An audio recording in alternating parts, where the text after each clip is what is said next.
একসাথে কন্টেন্ট করে আরাম পাই, মজা পাই, আর আমাদের যে অডিয়েন্স তারাও দেখে মজা পায়, তারা আরাম পায়। হারামজাদা, মজা তো পাবাই, মদনও পাইছো সাথে টাকাও পাইছো, খারাপ কি? আমাদের কন্টেন্টগুলো দেখে। আর যারা এই কমেন্টসগুলো করেন তারা আসলে আমাদের কন্টেন্টগুলো দেখেন, আবার একটু চিন্তা ভাবনা করেন যে এই একটু নাড়াচাড়া হয়ে যায়, একটু গেম খেলুক, একটু ঝগড়া করুক, একটু এন্টারটেইন হই, মজা নেই। মজার মাইরে বাপ, তোদের হাঙ্গামা এইসব দেখলে নে মাথা গরম হয়ে যায়, ফেসবুকে তো ঢুকতেই পারি না, কিসের মজা? হারাম করে। এইগুলো চান আপনারা ভাই, ঝগড়াঝাটি চায়েন না।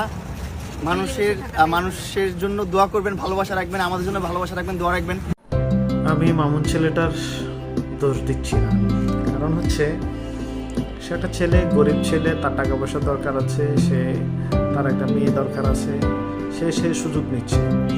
কিন্তু লায়লার মতো এত বেত্তমিজ, এত খবিশ মাইয়া আমি আর জীবনে দেখি নাই। একটা ছেলে তারে এত মারতেছে, এত অপমান করতেছে, এত কিছু করার পরও সে ওই ছেলের কাছে যাইতেই হবে।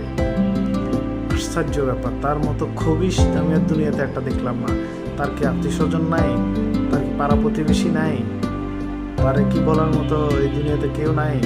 খবিশ একটা মহিলা পুরো দুনিয়াটা নষ্ট করে, মাইয়া জাতের ইজ্জত নষ্ট করে দিয়েছে।